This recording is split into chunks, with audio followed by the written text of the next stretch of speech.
Hey there, TRASTRA fans. Welcome back to your beloved Newsreel. It's episode 95 and it's raining Bitcoin ETFs. In just 4 days, spot Bitcoin ETFs showered the market with over $1.3 billion in inflows. Leading the parade is BlackRock's iShares, while Grayscale's Bitcoin Trust is feeling a bit under the weather. We'll talk about that later in the video.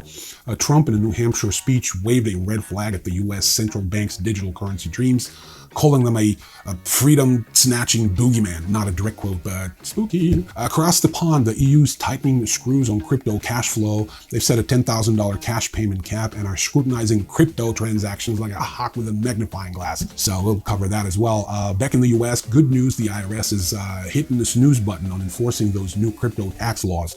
I'll explain why and what to expect next. Coinbase and Binance are flexing their legal muscles against the SEC. Encouraged by the strain of victories, both are seeking dismissal of lawsuits against them. Alex Mashinsky, ex-CEO of Celsius, wants in on that, trying to dodge the commodities fraud charge, and SBF's parents are also fighting back against FTX lawsuit. There are some interesting details there. We'll discuss those. I guess Gensler is wounded and hyenas are circling. CoinGecko revealed that over half of the tokens that appeared since 2014 are now dead. And Ukrainian authorities, together with Europol, cuffed a cyber miner who turned a million virtual servers into his own Monero mining factory. That's $2 million in sneaky crypto for you. Awesome. JP Morgan's Jamie Dimon is throwing shade at Bitcoin again, calling it a pet rock again, but this time for the last time, or so he claims. Anyway. In a dizzying slide, NFT sales are down from $27 billion to $9.5 billion. Ethereum NFTs have tumbled down 76%, while Bitcoin bucks the trend with a bullish $1.8 billion, thanks to ordinals, of course. Also awesome. There's going to be some news from China later in the video. Canada, we'll talk about Canada. We'll talk about Denver, Colorado pastor's story of divine intervention of crypto into his home remodeling. Totally bizarre. So what I'm saying is this is just a taste, so sit back and prepare to receive your weekly dose of crypto infotainment in episode 95 of your beloved TRASTRA Newsreel.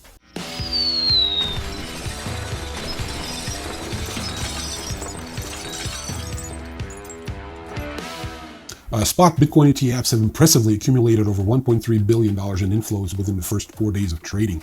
Leading the pack is BlackRock's iShares Bitcoin Trust, followed by Fidelity Wise Origin Bitcoin ETF and Bitwise Bitcoin ETF. Despite this, Grayscale's Bitcoin Trust ETF is experiencing a contrasting trend with substantial outflows. The total assets under management for spot Bitcoin ETFs now stand at a remarkable $27.7 billion, surpassing the $11.3 billion managed by silver ETFs, but still trailing behind gold.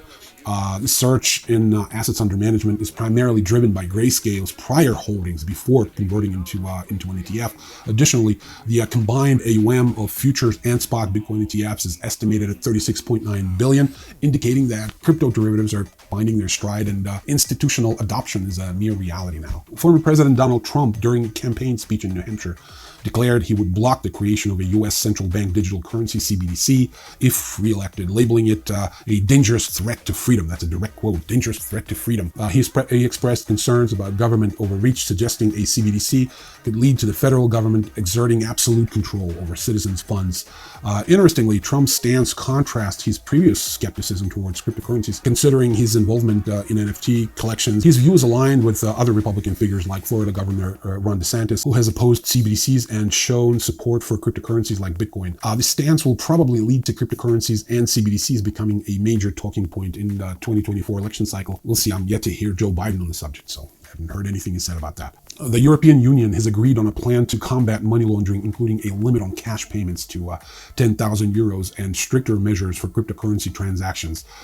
This agreement, hailed by EU Financial Services Commissioner Mairead McGuinness as a game changer, aims to empower financial investigators with increased inspection powers in suspected money laundering and terrorist financing cases. The plan also extends to the football industry, luxury goods traders, and crypto asset providers who will be required to report suspicious activities. The U.S. Internal Revenue Service, the infamous IRS, has announced a temporary step back from enforcing new cryptocurrency tax rules. Initially, the Infrastructure Investment and Jobs Act required U.S. businesses to report cryptocurrency transactions over $10,000 from January 1st, 2024. However, the IRS is holding off on this requirement until they issue a detailed regulatory framework. The IRS and the Treasury Department intend to propose regulations for digital asset reporting and will seek public comments on the matter. Given the complexities involved in the reporting cryptocurrency transactions, transactions. The move is seen as a positive step forward by digital asset advocates, particularly by the mysterious Blockchain Association, whose website is very well produced, though provides very little info in terms of the origins and credentials of the organization. It's like I'm back in 2017 now. In an attempt to ride the wave of wholesale approvals of Bitcoin ETFs, Coinbase and Binance challenged the SEC in court, seeking the dismissal of lawsuits filed against them. Coinbase went first on January 17th when District Judge Catherine Polk-Failla heard arguments from the SEC and Coinbase on the crypto exchange's motion to dismiss a lawsuit filed by the regulator in June 2022. The hearing was held for nearly 5 hours and provided an extensive overview of the key arguments in courts regarding the crypto space, assets, and the SEC's role in regulating the industry. During the hearing, the SEC argued that buyers of tokens are also investing in the network or ecosystem behind it, indicating there's a value proposition behind a token purchase. Coinbase's attorneys, however, challenged the argument, claiming that Bitcoin, described as a commodity by an SEC attorney during the hearing, is also backed by a community and has a network. So not sure what that means. Binance is going in today, Monday 22nd. The SEC had accused Binance of various violations, including inflating trading volumes and facilitating trades of unregistered securities. Despite settling with the DOJ and CFTC, Binance is obviously resisting the SEC's claims. The outcome of this case is expected to significantly impact the SEC's regulatory authority over the crypto sector. So we'll follow that closely. Lawyers representing former Celsius CEO Alex Mashinsky are also trying to jump on the dismissal wagon, filing a motion in federal court requesting a judge to drop charges related to commodities fraud and market manipulation.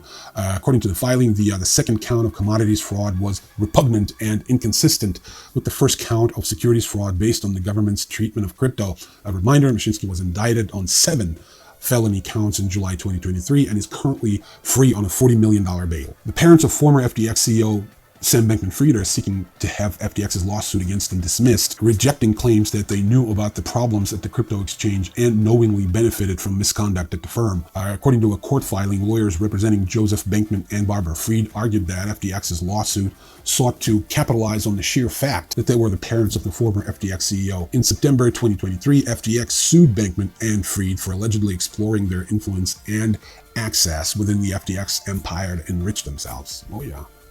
I'm sure they didn't know anything.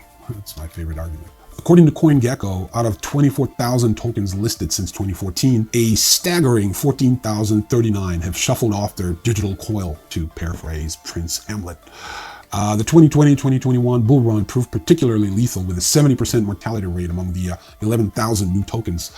But here's a silver lining in the cloud of token demise. 2023 saw a sharp decline in token fatalities, with only 289 out of 4,000 biting the dust, a mere 10% death rate. So just be aware of the fact that bull markets are token graveyards in disguise, but bear markets might just be your lucky chart. Here's a fun one.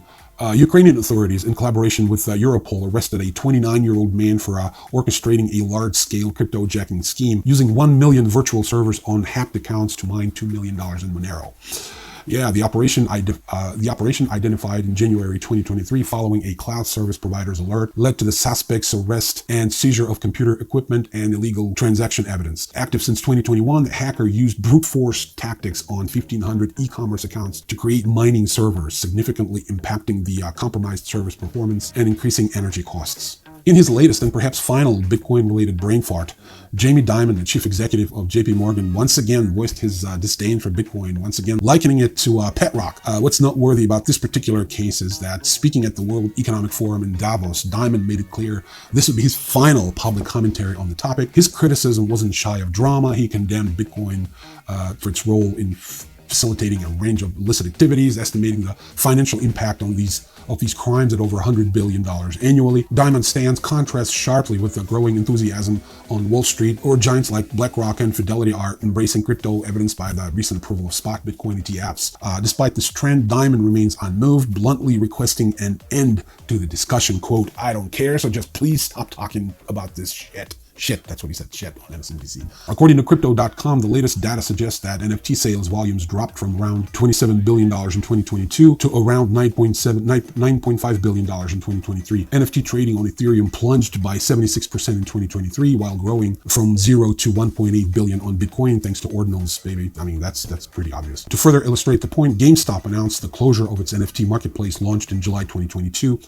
So they're going to shut it down on February 2nd, 2024, citing continuing regulatory uncertainty of the crypto space. Earlier, GameStop ended support for its digital asset wallet. Amidst these changes, GameStop's board approved a new investment policy diversifying into equity securities and other investments. Yeah, sure. Equity securities. Pretty woman.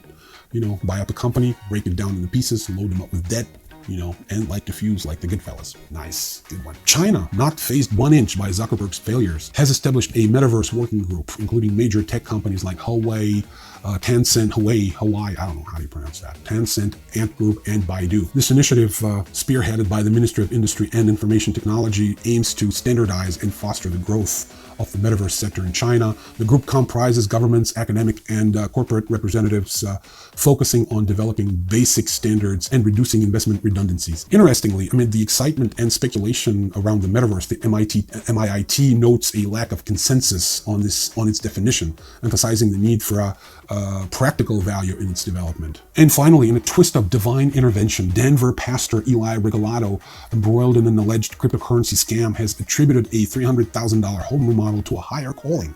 Regalado and his wife Caitlin, accused of misappropriating $1.3 million from the sale of their valueless index coin cryptocurrency, have faced civil court action from Colorado state regulators. While half of the funds reportedly went to the IRS, the remainder was divinely directed towards home renovations, a Range Rover, jewelry, and luxury handbags, contradicting the couple's initial promise to investors of aiding widows and orphans. The Regalados, presenting themselves as ordained ministers of Destiny Churches and Ministries International, await a court hearing amid frozen bank accounts and ongoing legal proceedings. If you feel like researching this thing further, I encourage you to do so. It's a really interesting, very exciting story. It's really funny. And the brilliant Molly White did the work on that. She posted a supercut video of the good pastor's repentant speech. It's on her Twitter account. I encourage you to follow her if you're not already. I mean, she's brilliant, and the content she posts, it's just really awesome. Anyway, thank you so much for watching this video, and I will see you in the next one. Peace.